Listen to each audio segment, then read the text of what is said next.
እንዳልከው ድንግል ማርያምን ሰይጣን ይጠላታል። ምክንያቱም አንዴ የክርስቶስ እናት ነቻ። የሴቲቷ ዘር እኮ ራሱን ቀጥቅጦታል። እንደተባለው ክርስቶስ በስጋ በድንግል ማርያም በነሰው ስጋ በእኛ ስጋ ሰይጣንን ቀጥቅጦታል። ልክ ነው። ኢዮብ ዛሬ ኢዮቦች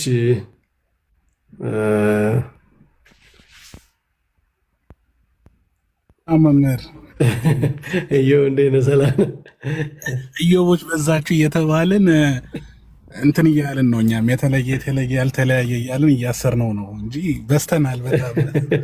መጨረሻ ላይ አንድ ናችሁ። ቤተክርስቲያን አንድ ስለምታደርገን ያልተለየ ብለን እያሰርነው ነው። ሰላም ብያለሁ ሁላችሁንም፣ እንዴት ናችሁ? አንድ ነገር መጀመሪያ ከእንትኑ በፊት ቅድም ክሪስቶፎረስ ሲናገር እርሶ መምህር በረከት ለጥፈውት ነበር። አይ ቲንክ ከአንድ ወር በፊት ምናምን ከአንድ ወንድም ጋር እየተወያየን ነበርና እሱን አንድ ቀን ብንወያይ ብዬ ነው። አሁን ትምህርቱ እንትን እያለ ስለሆነ ፕሮቴስታንቶች ኮንቨርቶቹን አሁን ወደኛ መመለስ የሚፈልጉትን ምን ያህል ዝግጁ ነን እኛስ በትምህርት ይኸው በተለይ ኦንላይን እየተሰራ ነው። ቲክቶክ ላይ ሁላችሁም እዚህ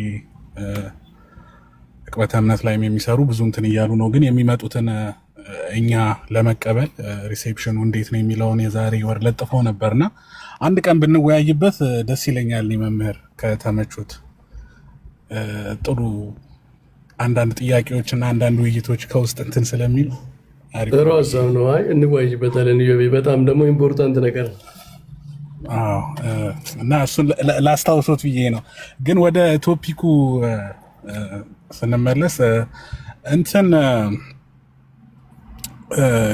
ከበድ ይላል። አንዳንዴ እንትኑን ስለማይረዱት ይመስለኛል እኔ አካል ምን ማለት እንደሆነ ራሱ ፐርሰን ምን ማለት እንደሆነ ራሱ የተረዱት አይመስለኝም። ፐርሰን ማለት ሁሌ ሪሌሽን ውስጥ ያለ እንትን ነው አይደለ? ኢትስ ቱ ቢ ኢን አ ሪሌሽን።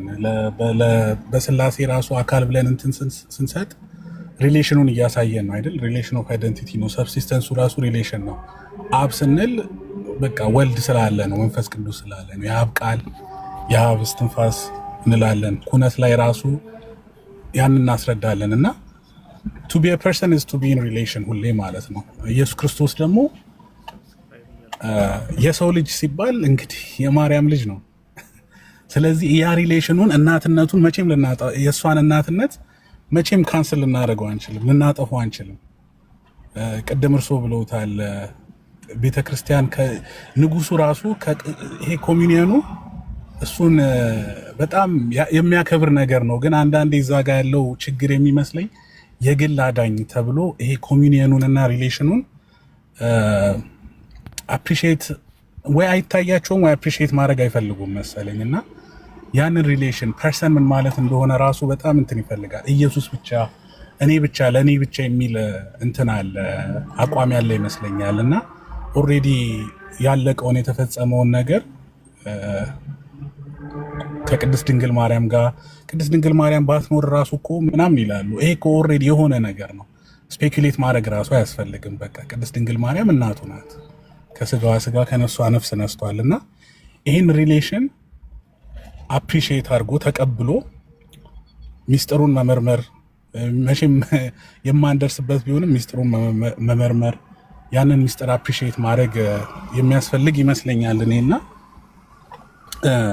አካል ሪሌሽናል መሆኑን ቢያውቁት ፐርሰንሁድ ሪሌሽናል መሆኑን ቢያውቁት ሞር ይጠቀማሉ ብዬ ያስባለሁ። እና ክርስቶስ እኛንም እንትን ሲለን ወደዚህ ፋሚሊ ነው የሚጠራን። ሐዋርያው ቅዱስ ጳውሎስ በደንብ አድርጎ እንትን ይለዋል አይደል?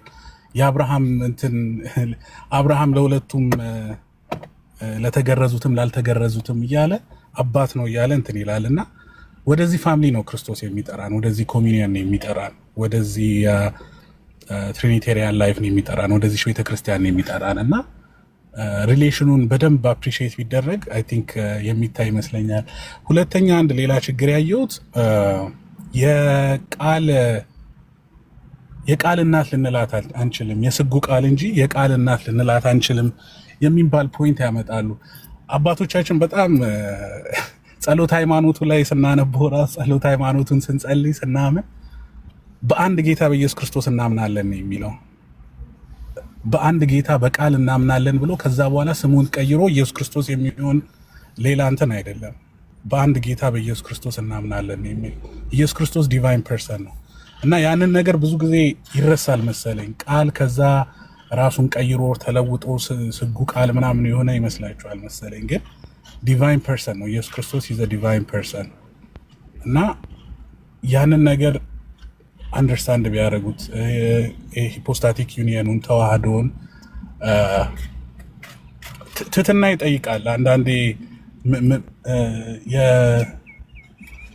የምንፍቅና ኃጢአት የትዕቢት ኃጢአት ነው ይል ነበር የሆነ ቦታ ያነበብኩትና ትትናን ይጠይቃል። ትዕቢት ካለ በጣም ከባድ ነው የሆነን ነገር ለመማር ራስን ዝቅ አድርጎ ከአባቶች ስር ለመማር ከቤተ ክርስቲያን መማር ትትናን ይጠይቃል እና በእንደዚህ አይነት ነገር እንኳን አንዳንዴ አባቶችን ሄዶ እንትን ማለት ቤተክርስቲያን አለች፣ የኛ ቤተክርስቲያን አለች። ግን ከቤተክርስቲያን እንትን ከሆናችሁ ታሪኩን በቤተክርስቲያን ውስጥ ያለ ተጋድሎና እንትን አለ። ቅዱስ ቄርሎስ ንስጥሮስን እንትን ሲል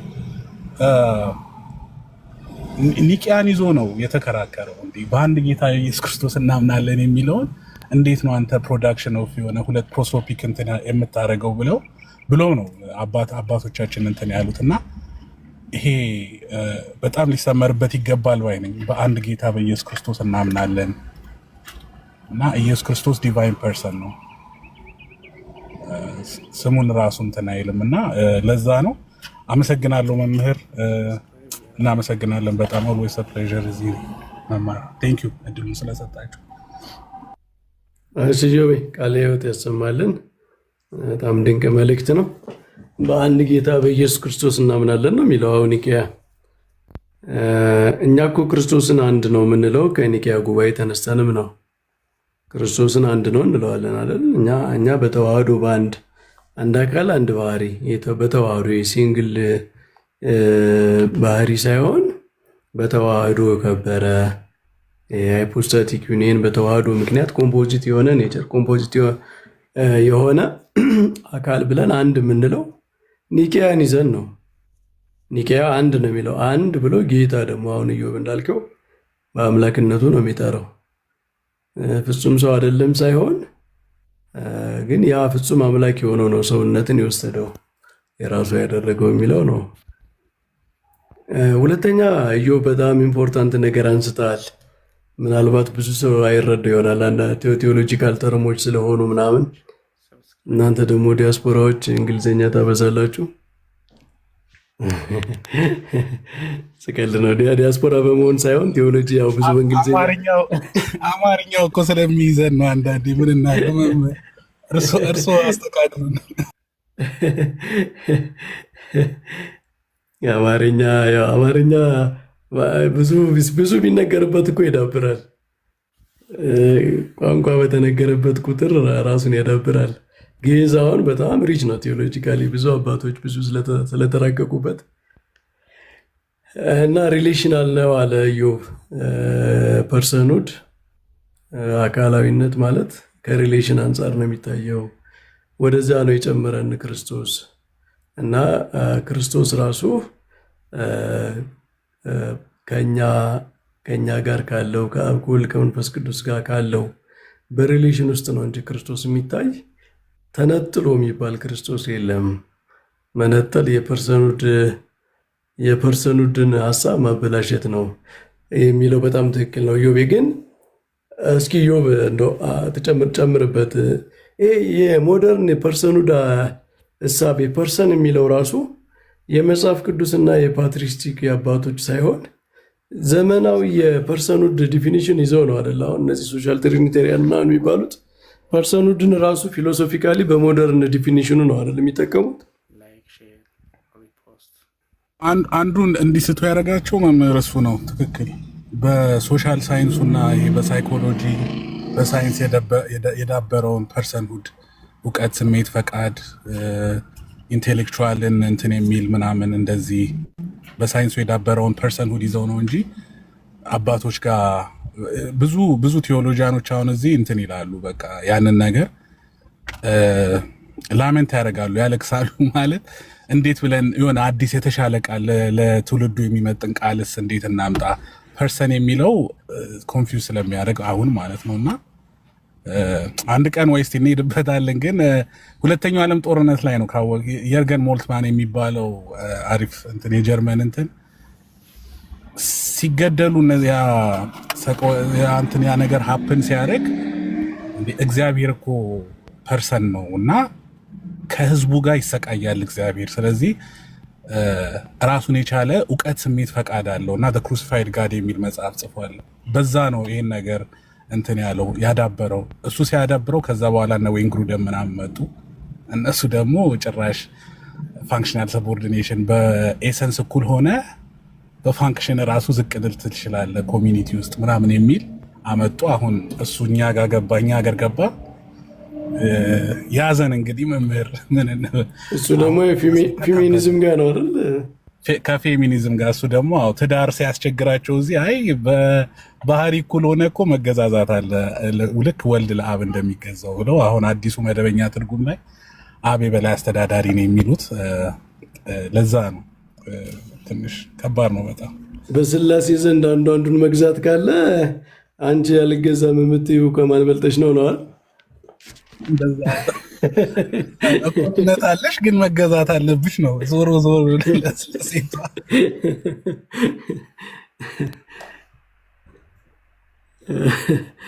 ስለዚህ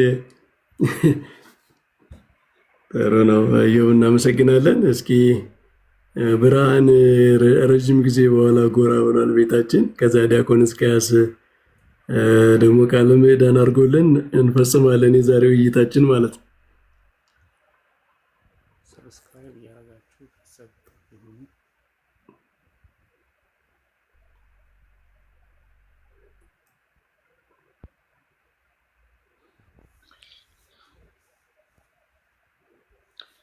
ሰላም ብያለሁኝ መምህር፣ ሌሎቻችሁንም ላየኋችሁና ስላገኘኋችሁ በጣም ደስ ብሎኛል። ቁጭ ብዬ ይህን ትምህርት በመማሪያም እጅግ ነው የተደሰትኩት። እኔ እንኳን ከዚህ ሁሉ መምህራን አንድ ቃል የሚጨምረው ነገር አይኖርም፣ ግን እንደው ዝም ብሎ ከማውጣት ትንሽ ሀሳብ መስጠት ጥሩ ነው በሚል ትንሽ ሀሳብ ልስጥ። እውነቱን ለመናገር የፕሮቴስታንቱ ዓለም በኦርቶዶክስ ቤት አጀንዳ ለዚህ አጀንዳ የሚሆኑም አይደሉም። አጀንዳ ሆነው ንግግር ይደረግባቸውም አይደሉም። ምክንያቱም እያንዳንዳቸውን ስናይ አንድም ነገር በዚህ ዙሪያ ላይ የሚያውቁት ነገር የለም። በምስጢረ ሥላሴ ዙሪያ ላይ የሚያውቁት ነገር የለም። በነገረ ማርያም ላይ የሚያውቁት ነገር የለም። እውነቱን ለመናገር የሚገርመው ግን የማያውቁትን ለማሳወቅ የሚሄዱበት ርቀት ነው። መጽሐፍ ቅዱስ እናውቃለን ይላሉ፣ መጽሐፍ ቅዱስን አያውቁም። ቢያውቁ ኑሮ የሉቃስ ወንጌል በቂ ነበረ። ኤልሳቤጥ የተናገረችው በቂ ነበረ፣ በመንፈስ ቅዱስ ተሞልታ። ሉቃስ 1 ላይ ሄደን ስናይ ወመላ መንፈስ ቅዱስ ላይ ለኤልሳቤጥ ወከልሃት በአቢይ ቃል ወትቤ ቡሩክት አንቲ እምአንስት ወቡሩክ ፍሬ ከርስኪ ወምንትኑ አነ ከመ ትምጽእ ኀቤ እሙ ለእግዚእ ብላ ተናግራለች። እንግዲህ ኤልሳቤጥ በመንፈስ ቅዱስ ተሞልታ በታላቅ ቃል ጮኻ ነው እንደዚህ ያለችው። ከሴቶች የተለየሽ አንቺ የተባረክሽ ነሽ፣ የማኅፀንሽ ፍሬ ቡሩክ ነው፣ የጌታዬ እናት ወደ እኔ ትመጭ ዘንድ ነው ያለችው። እንግዲህ ኤልሳቤጥ በመንፈስ ቅዱስ ተሞልታ የጌታዬ እናት ያለችውን እነሱ ከኤልሳቤጥ አይበልጡም። በመንፈስ ቅዱስ አልተሞሉም፣ እናውቃቸዋለን። ጥሎ የሚያንፈራፍር መንፈስ ቅዱስ የለም መንፈስ ርኩስ ካልሆነ በስተቀር። ይህንንም ወደ ኋላ መለስ ብለው 35 ላይ መልአኩም መልሶ እንዲህ አላት፣ የቅዱስ እግዚአብሔር መንፈስ ያድርብሻል፣ የልዑል ኃይልም ይጸልልሻል። ከአንቺ የሚወለደው ቅዱሱ ቅዱስ ነው፣ የልዑል እግዚአብሔር ልጅ ነው ወይም የልዑል እግዚአብሔር ልጅ ይባላል ብሎ አስቀምጦታል በትክክል። የልዑል እግዚአብሔር ልጅ ማን ነው ከእሷ የሚወለደው ብለው ቢጠይቁ የዮሐንስ ወንጌል በቂ ነበር። ዮሐንስ ወንጌል ምዕራፍ 1 በቀዳሚው ቃል ቢያዩ በመጀመሪያም ቃል ነበረ፣ ቃልም በእግዚአብሔር ዘንድ ነበረ፣ ቃልም እግዚአብሔር ነበረ። እንዴ ወላዲተ አምላክ አንላትም፣ እግዚአብሔርን ወለደች አንልም የሚለውን የተምታታባቸው እንደዚህ የሚሰቃዩት ምንድን ነው?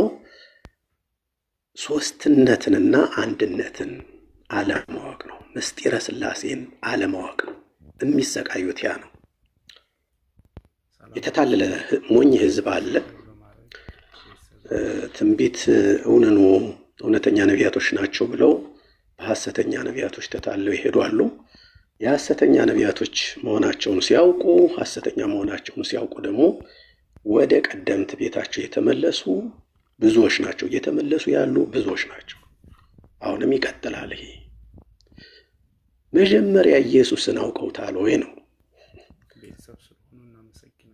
ለመዳን ኢየሱስን ማወቅ ያስፈልጋቸዋል። እነሱ ኢየሱስን ደንብ ሳያውቁና ሳይድኑ ስለ ነገረ ማርያም ሊናገሩ አይችሉም። ስለዚህ አጀንዳ ልናደርጋቸው የሚገቡ ሰዎችም አይደሉም። ምክንያቱም ፓስተሮቻቸው ወይም ደግሞ መሪዎቻቸው አንዳችም ነገር አያውቁምና፣ አንዳችም ነገር ስለማያውቁ ግን ልክ እንደሚያውቁ በተሳሳተ መንገድ የሚሰጡት ትምህርት ግን እጅግ አደገኛ ነው። ከዚህ በፊት ከአንደኛው 100 ክፍለ ዘመን ጀምሮ በተለይም በ325 በኒቅያ፣ በኤፌሶን፣ በቁስጥንጥንያ፣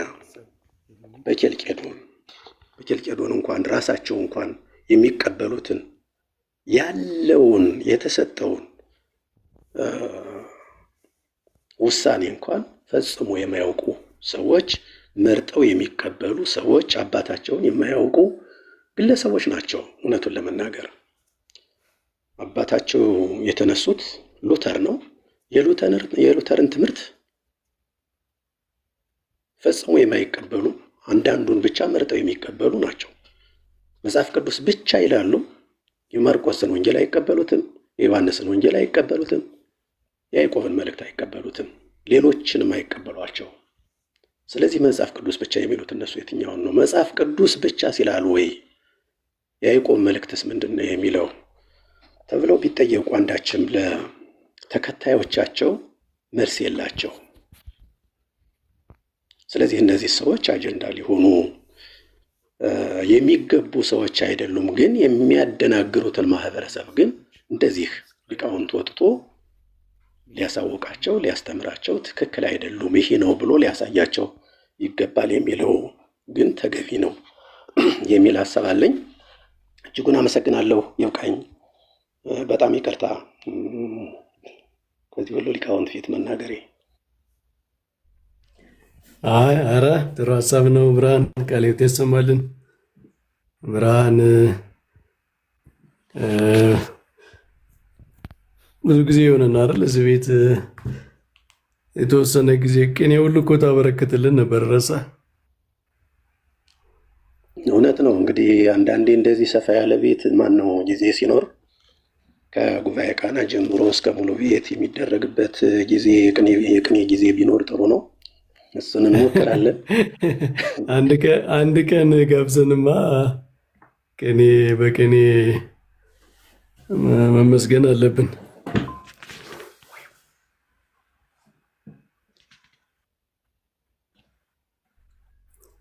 ያን ቀን እንዳቀሩ ሰዎች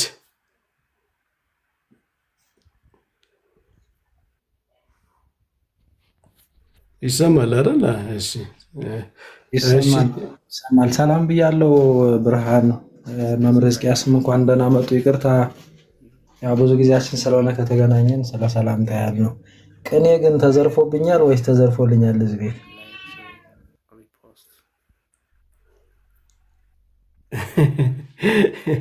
እኔ ኮሜንት ላይ ነው ማስታውሳቸው። ኮሜንት ላይ ብርሃን የሚጽፋቸው ጉባኤ ቃና ቅኔዎች፣ አጭራጭር ቅኔዎች በጣም ይገርሙኝ ነበረ። አንተማ ወይ እንግዲህ ተዘርፎብሃል ወይ ተዘርፎልሃል፣ ሁለቱ አንዱ ነው። ብዙ ተከራክረሃል እንዴ? በጣም አይደለ ብርሃን፣ እንደዛ አስታውሰውታለሁ። ይህ ኮመንት ሴክሽኑ ከጉባኤ ቃና በላይ አይችልም እና ጉባኤ ቃና ብቻ ነው የሚጻፍበት። አንዴ ምናልባት ዋዜማ አድርጌ ያለው መሰለኝ መምህር ዘራ ዳዊት እያሉ ግን ተደርጎብናል የሚለው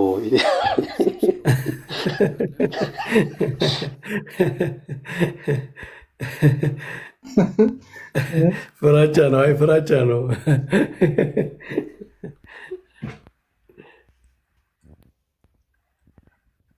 በጣም እናመሰግናለን። እሺ ቃለ ሕይወት ያሰማልን። እናጠቃለሁ እንግዲህ ወደ 2 ሰዓት ተኩል አካባቢ ቆየን። አድካሚ አሰልችም እንዳይሆን መምህር ሕዝቅያስ እንኳን ደህና መጡ ሰላም ብለውን ሀሳቡን ሰጥተውን በእርስዎ ሀሳብ እንጠቀልላለን። ሁላችሁንም ሰላም ብያለሁ። እነ ኢዮብ ትዕግስተኞቹ እንዴት ነው? እየሮጡ ወጡ። ትዕግስታቸው አለቀ መሰለኝ። እርስዎ የሚጠቅልሉ አይ ሁሉም ነገር ተብሏልና ምንድነው ላስቀምጥ የምፈልገው ነገር በሁለት ሰዎች በተለይ ሙለታና የቲንክ የእርሳም መሰሉኝ ያስቀምጧቸው ነጥቦች ተወያይታችሁባቸው ሊሆን ይችላል። ግን እነሱ ነገሮች በደንብ ቢካሄድባቸው ምንድነው የጌርሳም ሀሳብ አባቶች በሙሉ ማርያምን አገነኗት አይነት ነገረ ማርያምን ካለመረዳት አንጻር የሃይማኖት አበው ወይንም ደግሞ የአባቶቻችን ትምህርት ወደ ማርያም አዘነበለ። ምክንያቱም ስላላነበቡት ስላልተረዱት እንደዛ አይነት ትርጉም ሰጥተውታል። ሁለተኛ ደግሞ ሙለታ ሚስጥረ ስጋዌን ወይንም ነገረ ክርስቶስን እመቤታችንን ሳላነሳ ማስተማር የሚለው ነገር ላይ እነዚህን ስናያቸው እንደው መምህር ቅድም ኢዮብ ያስቀመጠው አንድ ነገር አለ። አሁን በጣም ጉዳት እየደረሰ ያለው ጽፋችሁ አታስቀምጡም። አሁን አንዳንድ ትምህርቶች አንዳንዴ መንፈስ ቅዱስ ጥሩ ምስጢር ይገልጥላችሁ፣ ጥሩ ማብራሪያ ይገልጥላችሁና ወይ ሪከርድ ተደርገው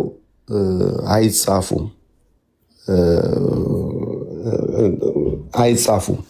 ስለዚህ አሁን ብዙ ተናጋሪዎች፣ ብዙ ሊቃውንት፣ ብዙ ቴዎሎጂያን ቲክቶክ ላይ መጥተዋችኋል። ነገር ግን መጨረሻው ምንድን ነው? የቲክቶክ ሲባል ሪከርድ የተደረገው ምን ያለውም ስልክ ላለው ሰው ነው። ገጠር ላለው ሰንበት ተማሪ፣ ክፍለ ሀገር ላለው ሰንበት ተማሪ እነዚህ ነገሮች አይደርሱም እና አሁን ወይ እንደ ግብፃውያን ወይም እንደ ሌሎቹ በየወሩ የሚወጡ ጽሁፎች ቢኖሩ ላይክ በየወሩ በአንድ ወር ውስጥ የተደረጉ ውይይቶች ተቀድተው ያው ዲያስፖራ አለን። ዲያስፖራዎች ቅድም ስለተጠራን እንግሊዘኛ ብቻ ሳይሆን ብዙ ነገር ማገዝ እንፈልጋለን እና እናንተ በድምፅ ብትቀዱት እነዚህ ታይፕ ቤት ለሚሰሩ ደግሞ ድምፁን ብትሰጡና እኛ ደግሞ ብንከፍል ከዛ እነዚህ ነገሮች ቢወጡ በየወሩ የሚወጣ በቲክቶክ ላይ ከርዕስም ስጦት የፈለገ አድርጉት ብቻ ቢወጣ በጣም ደስተኛ ነኝ። መጀመሪያ ወደ ትምህርቶቹ ከመግባታችን በፊት እግዚአብሔር መንፈስ ቅዱስ ረድቷችሁ ሰይጣን እንዳለ ደግሞ እናንተ መምህር በረከት ትልልቆቹ ያላችሁት ሰይጣን ካላዘገያችሁ ደግሞ በአመት 2 መጽሐፍ ብታወጡልን እነዚህ ነገሮች በየእንትኑ በየላይብራሪው በየቤተክርስቲያኑ ሰንበት ትምህርት ቤት ባይሸጥ እንኳን የመጽሐፉ የድካሙ ዋጋ ከተከፈለ ተመርቆ የተሸጠው ይሸጥ፣ ያልተሸጠው ግን በነፃም ቢታደል የድካሙ ዋጋችሁንና እንትኑ ማሳተሚያው ከተሸፈነ መጽሐፍቶች ቢኖሩ በጣም ደስ ይለኛል። ግን አሁን መምህር መክት ፋንቱ የሚባል ልጅ አለ። በየተወሰነ ጊዜ በፒዲኤፍ መጽሐፍ ያስመርቃል። በፒዲኤፍ ህትመት ቤት መግባት አይጠበቅበትም። አሁን በፒዲኤፍ ኦንላይን ይሸጣል። ስለዚህ እንደው ብትበረቱና እኔ ለእርሶ ቃል ገባለሁ ምርጥ ሪከርደር ልልክሎት ከስልኮት ጋር አገናኝተው ኢሚዲየትሊ የሚያወሩትን በሙሉ ሊቀዳ የሚችል ምርጥ ጽድት ያለ ሪከርደር ልልክሎት ይችላለሁ። እስከ 4 ማይክ ሊያስተናግድ የሚችል ያው በአደባባይ ስለቴን ተስያለው ማለት ነው።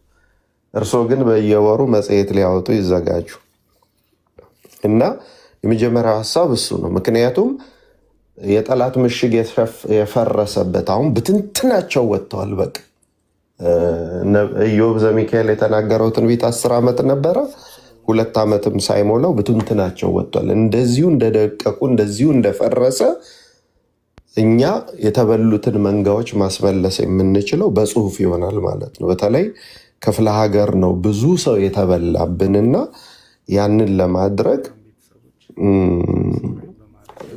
በፍጹም ወደኋላ ማለት የለባቸው።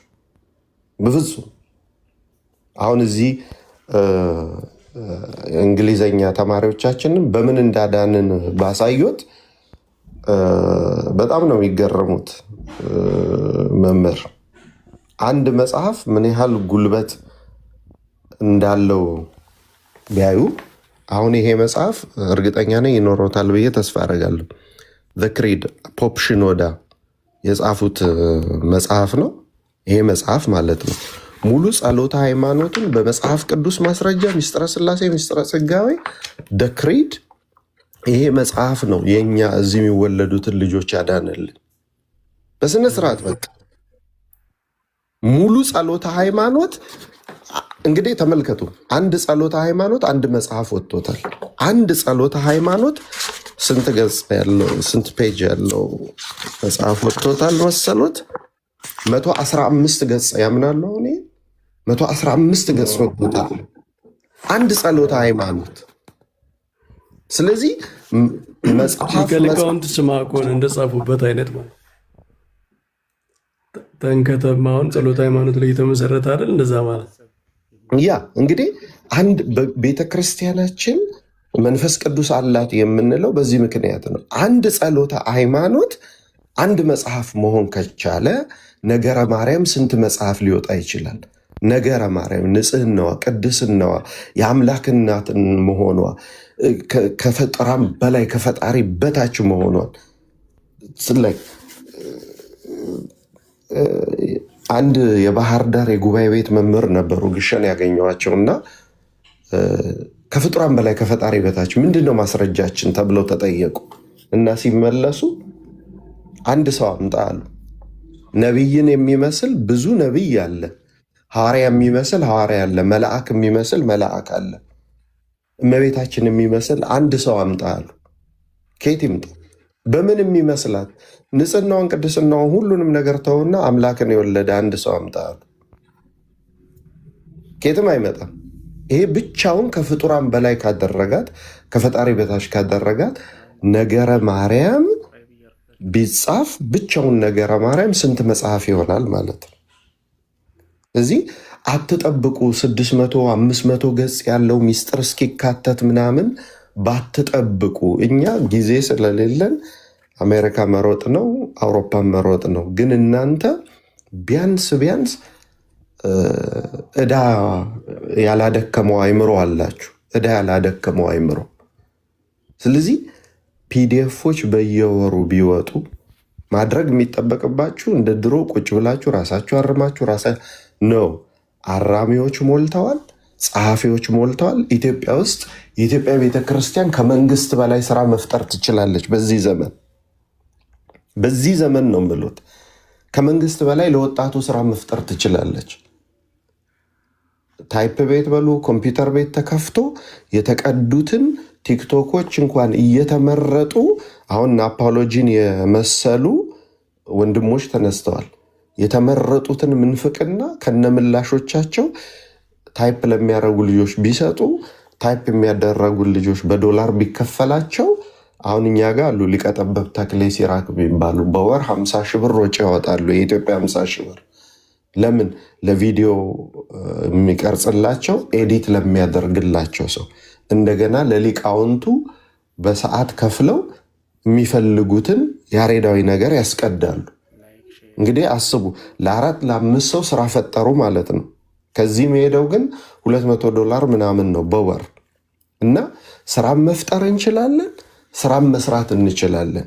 የሊቃውንት ጉባኤውን ከመጠበቅ አባቶቻችን ስሙን እባካችሁ ከማለት ይሄው እግዚአብሔር ይሄንን ፕላትፎርም ሰጥቷልና አንድ ቀን ሰፋ ያለ ውይይት ምን ብንሰራ የመናፍቃንን ጎራ አፍርሰን የተበሉትን አይዛብን ደግሞ አስተምረን አጥምቀን ምን ማድረግ እንችላለን የሚለው አይዲያውን የወሰድኩት ከኢዮብ ነው። እሱን እግዚአብሔር ይስጥልኝ። ይህን ያህል ከወቀስኩት ይበቃኛል እና ግን ፕሊዝ ፕሊዝ ፕሊዝ እኔ ሰው እንዳገኘው ልካለው። እርሶ በየወሩ ፒዲኤፍ ያሳትሙ። መምህር መክት ፋንቱን ቢያገኙት እሱ ሰው በጣም ሊያዝ የሚገባው ቤተክርስቲያን ያልተጠቀመችባቸው ልጆች ቢኖሩ 4 ልጆች ያሉ ቴዎሎጂ ነፃነት፣ ቀሲስ ነፃነት አክለወግ የሚባል ልጅ፣ መምህር መክት ፋንቱ፣ ውብ አምላክ የሚባል ልጅ እዚህ ፕሪንስተን ዩኒቨርሲቲ ድረስ በስኮላርሽፕ መጥቶ ተምሮ አሁን ወደ ዴታ ሳይንስ ዞሮ በቃ ቤተክርስቲያንም የለም። እነ ግርማ ባቱ ብዙ ሰዎች እና መምህር እነዛ እናንተም እንደዛው ቀልጣችሁ እንዳቀሩ እሱን ብታረጉ ካልኩ በኋላ ሁለተኛ ሌላ እንዲሰጥ የምፈልገው ትምህርት አለ። ጽነት ምንድን ነው መምህር? እሱ ቢብራራ። አሁን ሚስጥረ ስላሴ ሚስጥረ ስጋዌ ለእስላሞችም ለጴንጤዎችም ጽነት ሆኖባቸዋል። ከአይምሯቸው በላይ ሆኖባቸዋል፣ ከብዷቸዋል። ምክንያቱም ፌዝ ከኢንተሌክት በላይ ነው፣ እምነት ከእውቀት በላይ ነው እና እነሱ አሁን እየሄዱ ያሉት በኢንተሌክት ብቻ ነው፣ ፌዝ አልባ እየሆኑ ነው። ስለዚህ እንዴት ነው ልናድናቸው የምንችለው? አሁን ቦአዴ ቱሳይ እነዚህ ነገሮች ነው አሁን ጽነት የሆኑባቸው አይደለም። እነሱ ነገሮች ላይ ትክክለኛ ጊዜ ተወስዶ የኦርቶዶክስ ትምህርት ለምንድን ነው ለመናፍቃንና ለአሕዛብ ጽነት የሆነው? ለምንድን ነው የጸነነባቸው? ለምንድን ነው ማይገባቸው ስንል ፌዝ አልባ ላይፍ እየሄዱ ስለሆኑ ነው። ኢንተሌክት እያበዙ ነው። አሁን ማን ነው እንዳለው አብን ይጣዳል፣ ወልድ ይፈላል፣ መንፈስ ቅዱስ ይንተከተካል ነው ያለው። እንደዛ ድረስ የሚሄዱት እንደዚህ የወረደ አማርኛ ወይም የሞተ ነገር ውስጥ የሚገቡት ከምን አንጻር ነው ሲባል ምንም ፌዝ የሌላቸው ሰዎች ስለሆኑ ነው። ፌዝ አለውን፣ ኢንተሌክት አለውን እና እነዚህ ነገሮች ትኩረት ቢሰጥባቸው ከዛ በኋላ ርዕስ ተደርገው ትምህርቱ ቢሰጥ የተሻለ ነገር እናመጣለን እና እኛ እውነት ይዘን ይህን ያህል መሸማቀቅ የለብንም። እኛ ጋር እውነት፣ እነሱ ጋር ድፍረት ነው ያለው። ስለዚህ እኛ እውነታችን ላይ ድፍረት ከጨመርን በቃ እንደዚህ ተበትነው ተበጣጥቀው ያልቃሉ። ከዛ በኋላ እዚህ ከጨረስን ያ ፍታት የሚያስፈልገው የሊቃውንት ጉባኤያችንን መጻሕፍቶችን እንዲያርም ስራ እንዲሰራ እናንተን እያስገባን እንደነ መምህር ያረጋል ያሉ ወንድሞችን እያስገባን ከሊቃውንቱ ጋር ተባብራችሁ የተሻለ ዘመኑን የዋጀ አገልግሎት መጀመር አለበት ብዬ ነው የማምነው እንጂ እነሱን ስናስረዳቸው ብንውል በኢንተሌክት ብቻ ስላሉ እንደገና ይሉኝታ አለ። አሁን ቃል የሚባል ልጅ ትንሽ ነው የቀረው መመለስ ነው የሚፈልግ አይነት ግን ይሉኝታ የያዘው ሰው ሆኖ ነው እንጂ እሱ እዛ መሆን የሌለበት ልጅ ግን ያው ለመኖር መገለባበጥ ስላለበት ነው። እና የተነሱት ትምህርቶች በሙሉ ስራ በመሰራቱ ነው ይህን ያህል ክህደት፣ ይህን ያህል መፈራረስ የመጣው ስራ በመሰራቱ ነው። የተሰራው ግን ያለ ማሰሪያ የተቀመጠ ስለሆነ ትምህርቱ ላይ ሁሉም ነገር ስለተባለ ስራው ላይ ብናተኩር ለማለት ነው። መምህር የእግዚአብሔር ያክብርልኝ። ግን ከመጠቅለሌ በፊት አንድ ትምህርት ሰጥተው ቢጠቀልሉ ደስ ይለኛል። ለሁሉም ሰው ምላሽ ይሆናል ብዬ የማስበው ሃይማኖተ አበው ወልድሂ ቃሎሙ ለአብ ወለመንፈስ ቅዱስ ካለ ለአብና ለመንፈስ ቅዱስ ቃላቸው የሆነ ወልድ ከሆነ የተወለደው እንዴት አድርገን ነው ወላዲተ አምላክ ምናብራራው የሚለው ጥሩ ይመስለኛል። ይኸው ነው ያለኝ። መምህር እግዚአብሔር ይስጥልኝ። አሜን። ዲያቆን ቃለ ሕይወት ያሰማልን። በጣም ትላልቅ ሀሳቦች ነው ያነሳው። እስኪ እንነጋገርባቸውና እንደተባለው አሁን እነዚህ ነገሮች ሪከርድ የሚደረጉ የምንነጋገርባቸው ነገሮች ያስተጋባል እንትን የሚወጣ አድርገው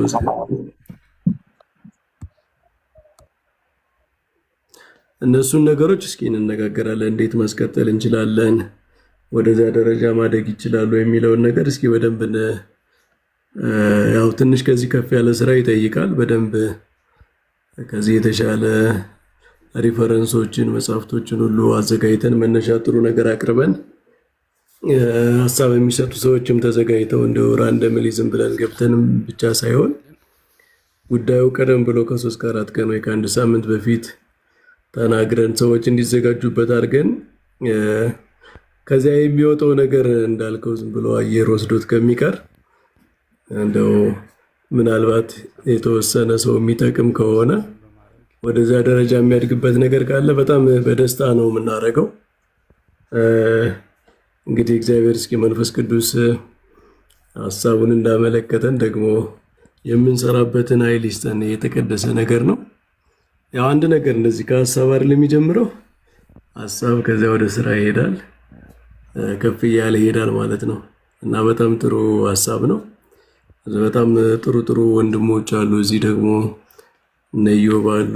ሁሉም እዚህ ያላችሁት እነ ናቲን ብዙ በአንድ ጉዳይ ላይ አስበው ቢመጡ ማስታወሻ ይዘው ቢመጡ በአንድ ሴሚናር ከሚገኝ በአንድ ትምህርት ቤት በአንድ ኮሌጅ ከሚገኝ እውቀት ያልተናነሰ ነገር ነው የሚናገሩት።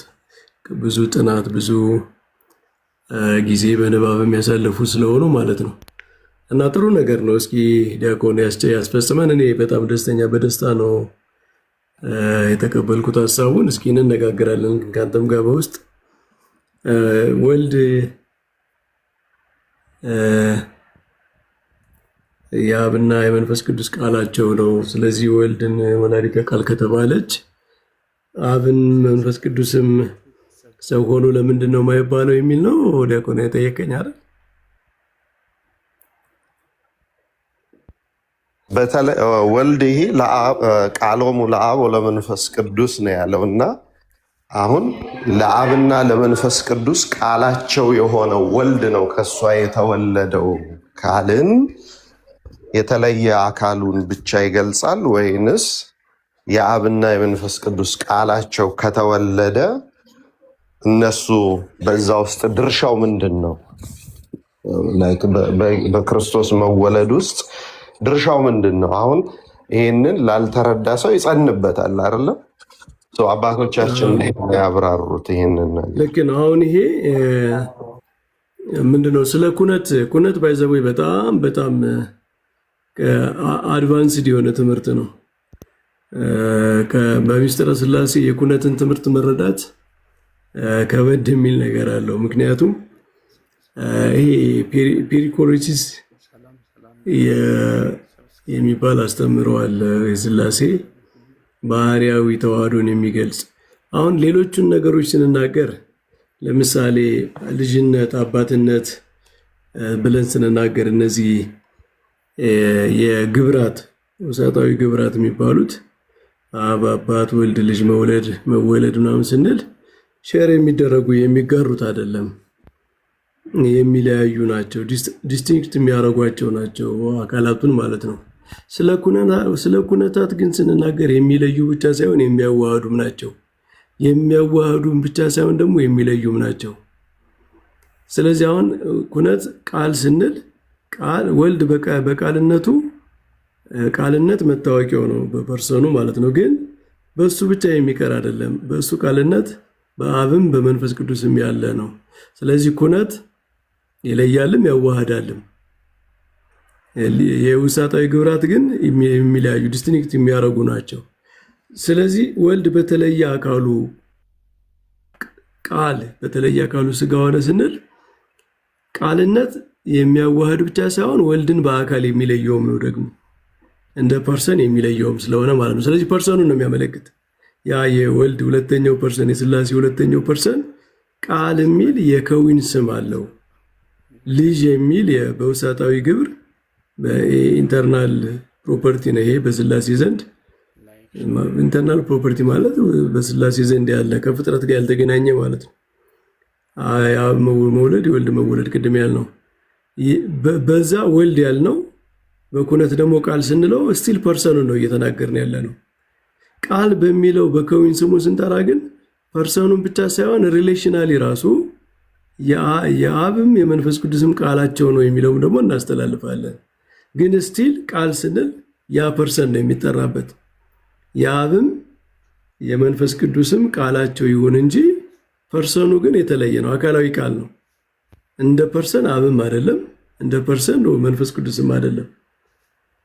ግን በሥላሴ ዘንድ አንዱ በአንዱ ህልው ስለሆነ ቅድም ያልነው የፔሪኮሪስ የሚባለው በህልውና አንድ ናቸው። በህልውና ይገናዘባሉ። የአብ ልብነትን ይገናዘባሉ፣ የወልድ ቃልነትን ይገናዘባሉ፣ የመንፈስ ቅዱስ ሕይወትነትን ይገናዘባሉ። አንዱ በአንዱ ህልው ስለሆነ በህልውና የባህሪ አንድነት ስላላቸው ማለት ነው። እና ይህ የኩነት ትምህርት የሚለይም አለው የሚያዋህድም አለው። በሚያዋህደው ብቻ ሄደህ አብና ወልድ አብና መንፈስ ቅዱስ ወልድ ቃላቸው ስለሆነ ወልድ ቃላቸው ስጋ ሲለብስ እነሱም ለበሱ መባል አለበት ካልክ በሚያዋህደው የሚለይ ደግሞ አለ። ቃል የሚለው አካላዊ ስም ነው። ከሶስቱ አካላት አንዱ ብቻ የሚጠራበት ነው። ደግሞ ዲስቲንክት የሚያደርግም ስም ነው። ስለዚህ በዛ ደግሞ አካሉን ትነጥላለህ ማለት ነው። አካሉን በተለየ አካሉ ብለህ ትናገራለህ፣ ለስጋዊ ማለት ነው። ግልጽ ከሆነ ዲያቆን እና ስለ ኩነታት ስንናገር በአንድ በኩል ያዋህዳሉ፣ በአንድ በኩል ደግሞ ፐርሰኖቹ ሶስቱ አካላት ዲስቲንክት ሆነው የሚነገሩባቸው ናቸው። ቃልነት ለምሳሌ በቃ የወልድ ነው፣ ልብነት የአብ ነው፣ ሕይወትነት የመንፈስ ቅዱስ ነው። ግን ሕይወትነት የመንፈስ ቅዱስ ስለሆነ መንፈስ ቅዱስ ብቻ ነው ያው፣ አብና ወልድ ያው አይደሉም አንልም። ምክንያቱም በባህሪ መገናዘብ በመንፈስ ቅዱስ ዘንድ ያለው ሕይወት የአብም የወልድም ነው ለዘላለም በአንድነት አንዱ በአንዱ ልግ ሆኖ በባህሪ ተገናዝቦ በአንዲት ሕይወት ነው የሚኖሩት። ቃሊቱም በአንዲት ቃል ነው የሚኖሩት። ያቺ ቃል ግን አካላዊ ሆና ስትናገር ወልድ ነው። ስለዚህ በአካላዊነቱ ቃል ሲባል አካሉን ይለያል። በአካል ሥላሴ ሶስት ስለሆኑ ማለት ነው። ስለዚህ በአካል ደግሞ ክርስቶስ ሰው የሆነው በአካሉ ነው። ምንድነው የሥላሴ ኔቸር በአጠቃላይ መጥቶ ከሰው ኔቸር ጋር በአጠቃላይ የአብስትራክት ኔቸር አይደለም የምናወራው፣ ኢንዲቪጁዋላይዝድ የሆነ ሃይፖስታቲክ ነው አይደል? ቴዎሎጂካል ነው። ኔቸር ኢንዲቪጁዌትድ ነው ማለት ነው። በሥላሴ ዘንድ ያለው ባህሪ በአካል ተገልጦ ነው እና ለወልድ ያ ኔቸር በወልድ ኢንዲቪጁዌትድ ሲሆን ቃል ነው። ስለዚህ ቃል አካልን ይለያል ግዴታ። ቃል የሚለው ሥላሴን በአካል ይለያል። በተዋህዶ ደግሞ ቃልነት የአብም የመንፈስ ቅዱስን የራሱ የወልድም ነው። በሚለየው ስንናገር አካልን እንለያለን። በአካል የተለየው ግን ደግሞ በባህሪ መገናዘብ የአብም የመንፈስ ቅዱስም ነው እንላለን። ስለዚህ ቃል የሚለው ፐርሰኑን የሚለይ ዲስቲንክት የሚያደርግ ስምም ስለሆነ ቃል በተለየ አካሉ አካላዊ ቃል ነው የምንለው አይደል? አካላዊ ቃል በማኅፀኑ አደረ ስንል አካላዊ ቃል ስንል ራሱ በቃ አካል ካል አንዱ አካል ነው። አንዱን አካል እየለየን ነው። ግልጽ ከሆነ ዲያቆን መልሼ ከሆነ በጣም ጥሩ። እንግዲህ ይሄ ነው አሁን የተፈለገው። ላይክ ብዙ አባቶች እንትን ላይ የእኛ ቤተክርስቲያን ሁሉንም ነገር ያለ ምንም ነገር ዳህፀ ልሳን እኛ ቤተክርስቲያን ዳህፀ ልሳን አገልጋዮችን ሊገጥም ይችላል እንጂ ክህደት ሊገጥም አይችልም፣ ከትምህርት ማነስ። እነሱ ጋር ደግሞ ከትምህርት ማነስ ክህደት ነው የሚፈጠርባቸው፣ ምክንያቱም በጸነነባቸው ቁጥር እና እነዚህ ነገሮች ርዕስ ተይዞላቸው አይነው እዛም እዚህም ኩነት ትምህርት ተሰጥቷል። እዛም እዚህም ያለመጠፋፋት ያለመቀላቀል ተሰጥቷል። እዛም እዚህም ብዙ ነገሮች ተሰጥተዋል። ግን በተሰበሰበ ልቦና ባልባከነ ህሊና ይህን የጸነነባቸው አንደኛ እነሱንም ማትረፍ ነው። እንደዚህ አይነት ቀውስ ውስጥ እንደዚህ አይነት ውዝግብ ውስጥ ከሚገቡ እንደዚህ በሰከነ ህይወት ባለው መንገድ እነሱንም አስገብተው ቢሆን ይሄ ትምህርት ተሰጥቶ ዲቤት በሌለበት ትምህርቱ ተሰጥቶ ኖት ይዘው ቢድኑ ብናደርግ ነው የምለው። አሁን ይሄ ነው እንግዲህ ያውሉት እርሶን የጠየቁበት ምክንያት ምን ያህል እንደሚጸን እኛ አባቶች ሊቅ ለመባል ወይንም አገልጋይ ለመባል ስንት ዘመን ተቀምጠው ነው አይደለ? መጽሐፍተ ሊቃውንቱን ሐዲሱን ብሉይውን ቤተክርስቲያን ጊዜ ሳትፈጅ መምህር አድርጋ ያቆመችው ሰው በጣም ጥቂት ነው። አሁን ነው እንጂ በፊት እንዲህ አልነበረም። እና ፕሊስ ለማለት ያህል ነው ጥያቄውን ያነሳሁት። በትክክል ተመልሷል ያለምንም እንከን ማለት ነው። እና ጊዜው እኮ ምሳሌ ሲመስሉ ሊቃውንት ሰምታችሁ ከሆነ ቃል ሥጋ ሆነ የሚለውን ከሰው አይምሮ ሳይለይ ቃል ወረቀት ላይ ይጻፋል ልክ ነው ይላሉ።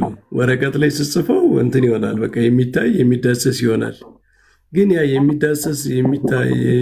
የሚዳሰስ ቃል ወረቀት ላይ ስለተጻፈ ከአይምሮ ተለይቷል ማለት አይደለም። ደግሞ አይምሮ በአጠቃላይ ወጥቶ ወረቀቱ ላይ ተቀመጠ ማለትም አይደለም። ቃል በተለየ አካሉ ከአይምሮ ሳይለይ ወረቀት ላይ እንደሚጻፈው ወልድም ከአብና ከመንፈስ ቅዱስ ሳይለይ ግን በተለየ አካሉ በእኛ ስጋ ተገለጠ ብለው ይመስላሉ። በትክክል እንትንም አለ ነው። ምን ያህል ሰው ያገናዝበው ከሆነ ጥራኝ የሚል ምሳሌ ያስታውሳሉ። በላይ ሳይጎድል በታች ሳይጨመር እንዴት ነው ስንላቸው አንድ የአዲስ ኪዳን መምህር ምን አሉ? እስኪ ጥራኝ ስሜን ጥራው አሉ። የኔታ የኔታ የኔታ ዝም ብለው እንዳታቆም አሉ። እየሄዱ ከኛ እየራቁ ግን እንጠራቸው ነበር እና ይዞራሉ በጠራናቸው ቁጥር እና ከልብህ ውስጥ አሁን እኔን ስትጠራ የመጥራት አቅም ወይንም ከአንተ የምታወጣው ቃል ከልብ ወጥቶ ያልቃል ያሉ አንተ ጋር አልጎደለም፣ እኔ ጋር ደግሞ አልተጨመረም። ስለዚህ በጠራኸኝ ቁጥር እዞራለሁ። ክርስቶስ በምድር ላይ መጥቶ ስራ ሰራ ወይም ሰው ሆነ ስንል ልክ አንተ እንደጠራኸኝ ግን ቃሉ ካንተ ተቆርጦ እኔ ቤት ካስባለ በኋላ ተመልሶ አንተ ልብ ውስጥ የማይገኝ ሆኖ አይደለም። ደጋግመ እንድትጠሩኝ ያደረግኩት አያልቅም። 1 ሚሊዮን ጊዜ አይደለም ትሪሊየን ጊዜ ብትጠራኝ ቃሉ ካንተ ወጥቶ አያልቅም። ካንተ አልጎደለም፣ ከዚህ ደግሞ አልተጨመረም። ግን ሁለቱም ጋር የሚቀርም እኮ ነው። አሁን ይሄ እኮ ቅጥነተ ህሊና የሚባለው እኮ ነው። እንዲህ አይነት ነገር ባይዘወይ በእውቀት ምናምን ብቻ አይገኝም። ይሄ የመንፈስ ቅዱስ አብርሆት ነው። የመንፈስ ቅዱስ ሰውን ልቦናውን ብሩህ ሲያደርግለት የሚመለከተው እንዲህ አይነት ነገሮችን መናገር ነው። እኛ በልሳን መናገር የምንለው አቡነ መርቆሬዎስ አንዴ ብፁዕ አባታችን በጣም የሚገርም እድል አግኝቼ ኢንተርቪው አድርጌያቸው ነበር እና በጣም ሲያስተምሩ በጣም ነው ደስ የሚሉት። በተለይ ያላቸው ሀብተ ምክር ልነግር አልችልም። እና አንድ ህፃን አሉ ከእናትየው ከቀኝ ጡቷ ጠባ ወተት፣ ከግራ ጡቷ ጠባ ወተቱ ልዩነት አለው ወይ አሉ። አይ የለውም። ከየት ታመጣለህ? ጡቱ የተለያየ ቦታ ነው ያለው፣ ግን ሁለቱም ወተት ያመነጫል። የትኛው ወተት ነው ልጁን የሚያሳድገው? እና ሰዎች ቤተክርስቲያንን ካልተረዱ ከየት በኩል እንደምታጠጣቸው ካልተረዱ ሊያውቁት አይችሉም። ስለዚህ ቤተክርስቲያን ያላት አንድ ወተት ነው። በቃ ልጅነት ላይ ወተት ነው። ከዛ ያ ወተት አጥንት ይሆናል። አድገህ ላሟን መብላት ስትጀምር አጥንት ይሆናል። ትምህርቱ እየጠነከረ ይሄዳል እንጂ እየቀለለ አይመጣም።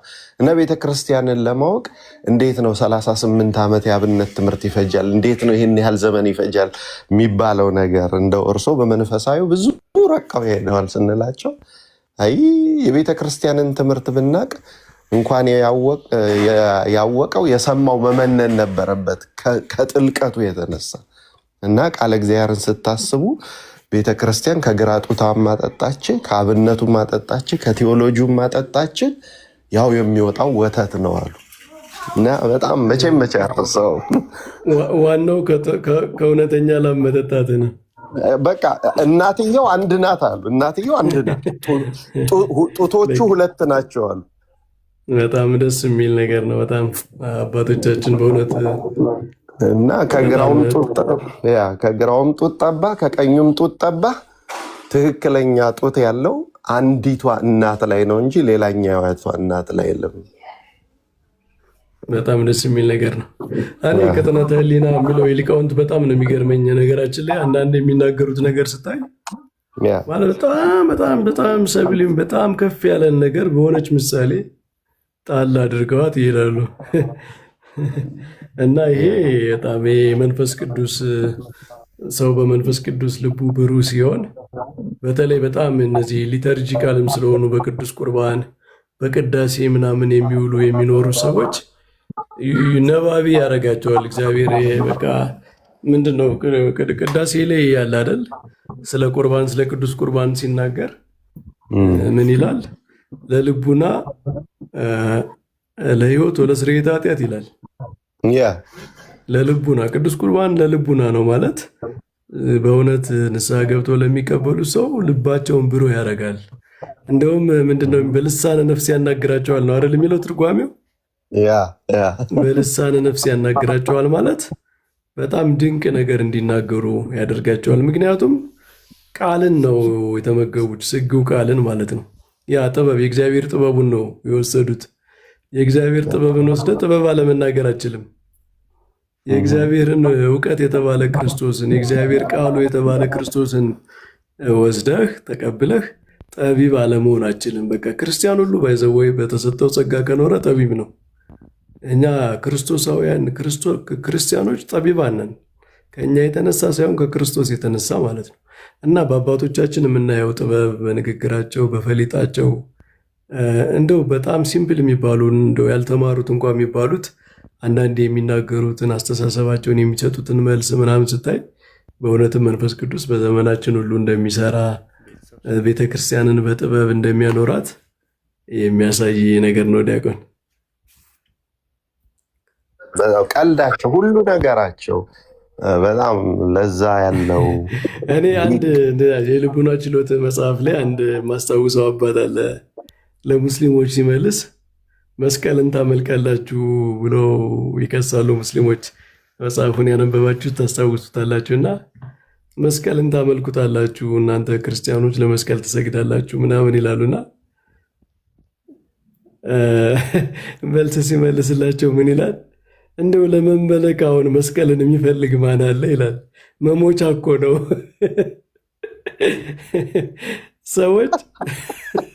ሰዎች ጣዖት አምልኮ ቢፈልጉ መስቀልን እንዴት ይመርጣሉ? ሌላ ነገር የሚመረጥ እያለ ይላል። በጣም አባቶቻችን እንደው እኔ በጣም የምመኘው መምህር ምን እንደሆነ ታውቃለህ? እነዚህ በትክክል በአብነት ትምህርት ቤት ከጥንት አባቶች ጋር ከደጋግ አባቶች ጋር የነበሩ አባቶች እንደው ቢሰበሰቡና ቀልድ እንኳን ቢቀልዱ ነው የምልህ። እንዴት እንደሚያምር ለዛ ያለው ጨዋታ ሲጫወቱ እንኳን ትምህርታቸው እንትናቸው። አንድ ጊዜ ያስታውሳለሁ፣ እንደዚሁ ሙስሊም ነው። እናንተ አሁን ሙሴ የምትሉት ምን ሊበጃችሁ ነው? እስራኤላውያን እንኳን መንገድ ምራን ቢሉት አቅጣጫ አልጠይቅ ብሎ በራሴ ያውቃለሁ ብሎ 40 ዓመት በራሴ ያስበላቸው ኖረ። ሙሴ እኮ መንገድ አይጠይቅም ዝም ብሎ ነው አላቸው። አይ መጠየቁስ ጠይቆ ነበረ፣ እስላም ነበር መንገዱን ያሳየው።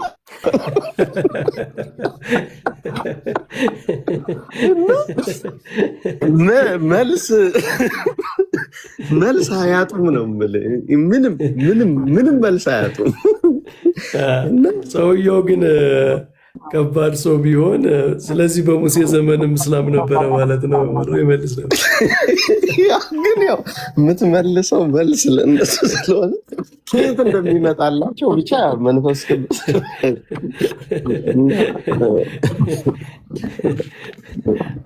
ቤተክርስቲያኒቱ እስልምና የነቢያት ሃይማኖት ነው የሚለውን አረጋገጠ ማለት ነው። ቤተክርስቲያኒቱ በእውነት እንኳን ላወቃት እንኳን ለኖረባት እንደዚሁ ዝም ብለ ከውጭ ለሚመለከታት አንድ ጥቅስ በቃ እኮ አንድ ጸሎተ ሃይማኖት በቂ ነው። እውነቴን ነው የምልህ መምህር፣ አንድ ጸሎተ ሃይማኖት በጣም ብዙ ነገር መስራት ይችላል። አዶኖ እሱ ላይ ፍልስፍና ቢካሄድ ጸሎተ ሃይማኖት ላይ ብቻ ላይክ ትሰማለህ። እነዚህ ባለቅኔዎች ባለምናምን እና እኔ አንድ ባለቅኔ አንዴ ምን ጸሎተ ሃይማኖት ማምን የሁሉ መጠቅለያ አይደል እንዴ? ምን ሃይማኖት እኮ ጸሎተ ሃይማኖት ሲተነተን ነው በቃ ያ እና ምን አለ፣ ለምንድን ነው መላእክት ያልገቡት ጸሎተ ሃይማኖት ላይ? እመቤታችን ከፈጣሪ ቀጥሎ ጥምቀት፣ የዘላለም ሕይወት፣ ትንሣኤ ሙታን እመቤታችንና ሐዋርያት ብቻ ነው ያሉት። ለምንድን ነው መላእክት እንኳን ቅዱሳን ሰማዕታት ሐዋርያት ተጠቅሰዋል።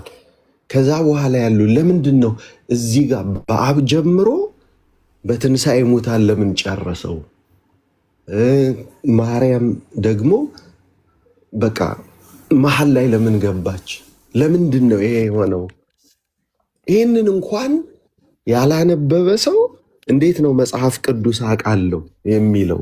እና እያንዳንዷም እንግዲህ እያንዳንዷ አንቀጽ ብትተነተን ሙሉ መጽሐፍ ቅዱስ ይወጣዋል።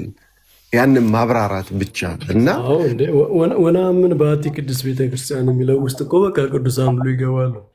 ያ ግን እንደ ዶግማ ሆነው ተዘርዝረው በቅዱሳን በእንደዚህ እንደዚህ ያልተባለበት ምክንያቱን ሲያስረዳ ትገርማለህ። ብቻ ምንድን ነው አሁን እኔ የምፈራው ማለት ነው ይሄ እግዚአብሔር ለመኖሩ ጸበል አዲስ ጸበል ቦታዎች ይፈልቃሉ። አይተህ ከሆነ በእኛ ቤተክርስቲያን በተለያየ በረሃ ውስጥ በየተለያየ ቦታ የዛ ቦታ ዝና የሆነ ጊዜ ይወጣና ከዛ ምን ይፈጠራል መሰለ፣ ሰዎች ቦታውን ሲያረክሱት ከዛ በኋላ እዛ ቦታ ሄደህ የምታገኘው ስጋዊ ፈውስ ምን አይነት ይሆናል? በአንተ እምነት ጥንካሬ ነው። እንደ በፊቱ በቦታው ላይ በተገለጠ ኃይል ወይም ተአምር አይደለም። ግን እግዚአብሔር ለመኖሩ እነ ቦረዳ ዋሻ፣ ኡራኤል ጸበል፣ እነ ሸንኮራ ዮሐንስ፣ እነ ጻድቃኔ ልክ እንደዛ አሁን እኛ ቤተክርስቲያን ላይ በዚህ በቲክቶክ ላይ ያልፈነዳ የቤተክርስቲያን ትምህርት የቤተክርስቲያኒቷ ትልቅነት